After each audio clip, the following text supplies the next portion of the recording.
Namaste friends. Today I will be talking with you about fluid flywheel.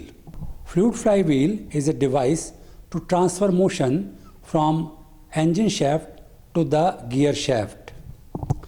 It performs the same functions as done by clutch. So in a way it is a replacement of clutch in the transmission system. Motion is transferred from engine shaft to gear shaft through fluid flywheel. Gear shaft is input shaft for the gearbox, which is another component of transmission system. A fluid flywheel, as the name indicates, uses fluid for its operation. The fluid is in liquid form. It consists of two wheels made through casting.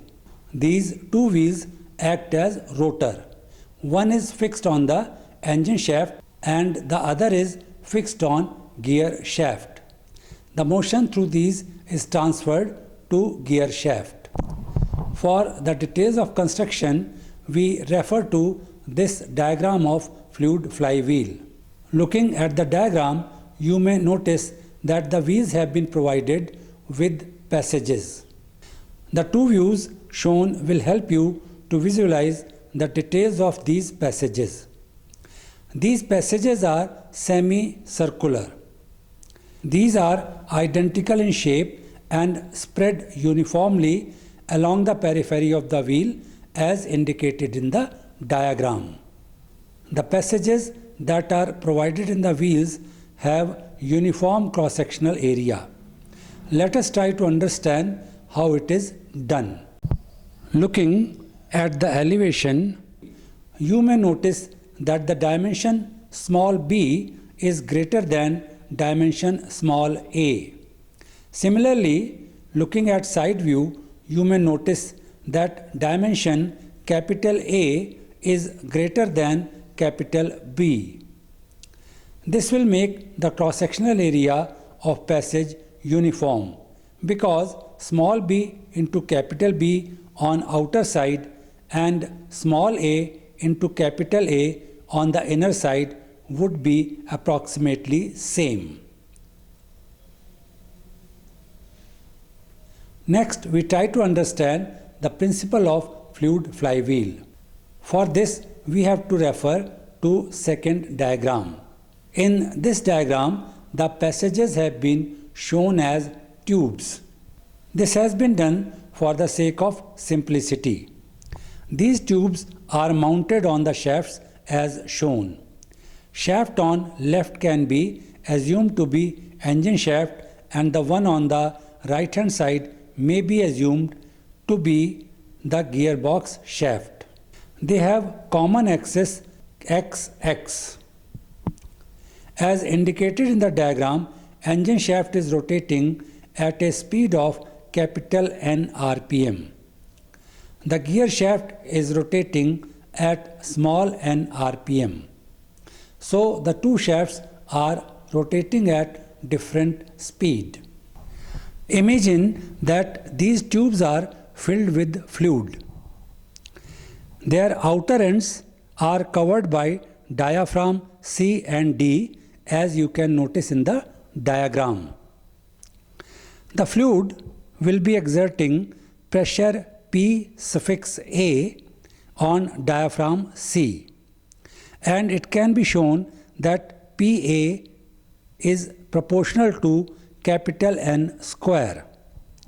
Similarly, in tube B, the fluid would be exerting a pressure P suffix B on diaphragm D. If capital N is greater than small n, then P suffix A is greater than P suffix B.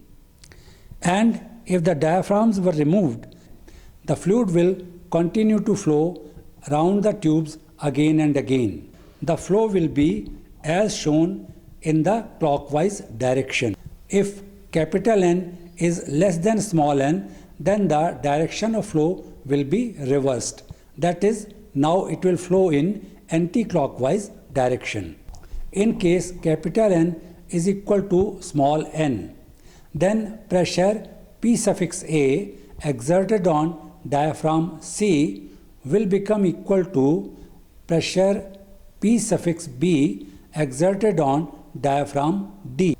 In this case, the two pressures being equal, there will not be any flow of fluid. Since there is always some resistance to flow, the steady speed at which the fluid circulates will be proportional to capital N square minus small n square, with the difference in the two speeds, that is capital N and small n. This means that the two shafts are not rotating at the same speed.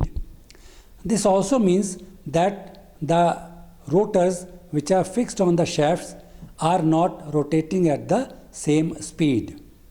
So this again means that tube B will not remain in front of tube A always. It will be replaced by some other tube which will have similar cross-sectional area. Now we know that fluid will circulate through the tubes in rotor mounted on crankshaft or gear shaft. This is only possible when the speeds of two shafts are not equal. This circulation of fluid from one rotor to another causes the transfer of energy from engine shaft to gearbox shaft.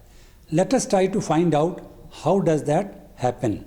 Referring back to the figure where we have assumed that the fluid is flowing in clockwise direction. We have assigned 4 points. You will find them as J, K, L and M.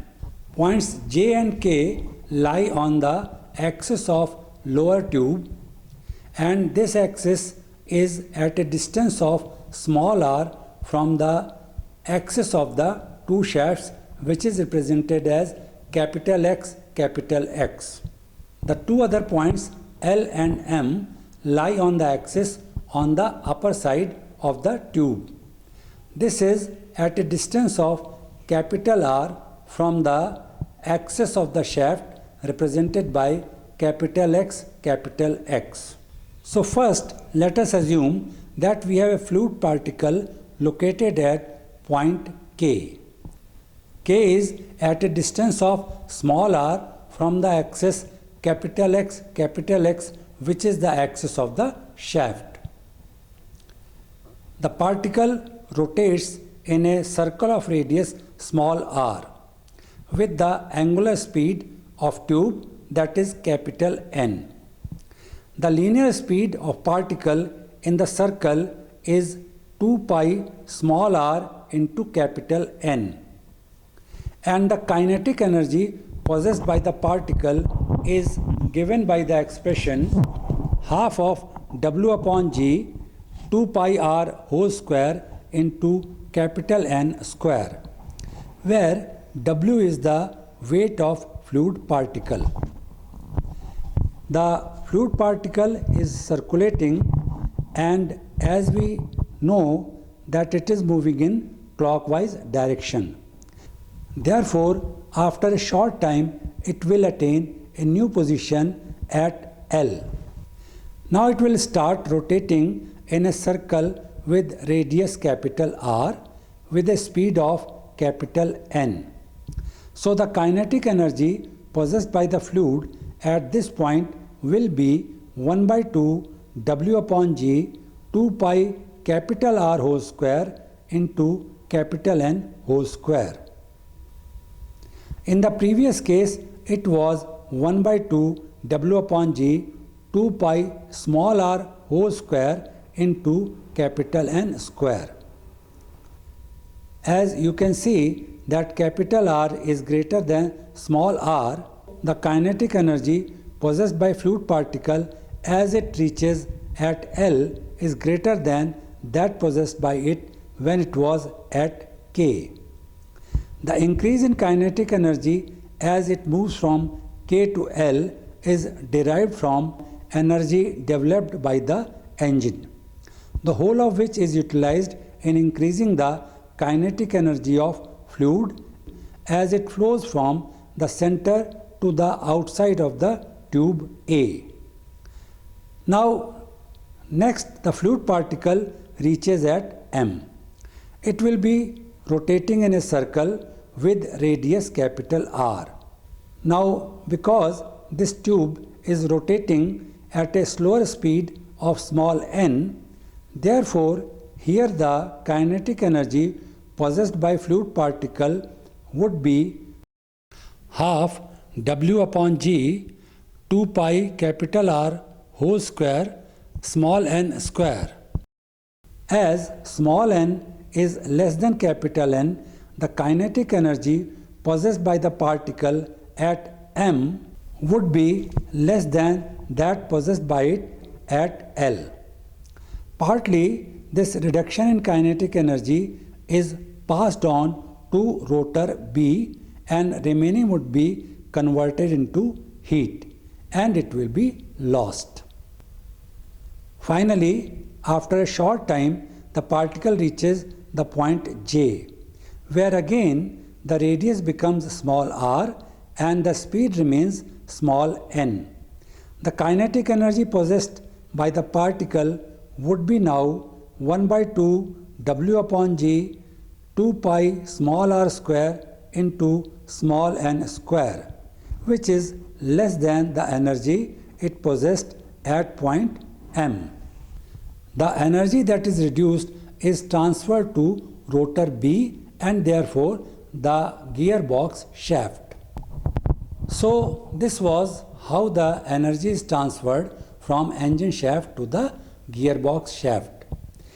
Now we have seen that fluid is required to flow through tubes which are in front of each other on different rotors. The rotors are required to move at a different speed. So the passages which have been represented in the form of tubes A and B do not remain in front of each other always. In this episode, we have gone through the details of a fluid flywheel. We have seen how it is constructed in the form of two rotors that are mounted on the engine shaft and gearbox shaft. We have also seen that what is the principle of its working, how the fluid flows from one passage to another, how it gains the energy when it is moving in the passage on engine shaft, and also how its energy is transferred to the gearbox shaft. In the next episode, we will talk about a real fluid flywheel. We will talk about some problems that are related with the leakage of fluid. We will also talk about the characteristics of fluid flywheel. Thank you very much for watching this episode.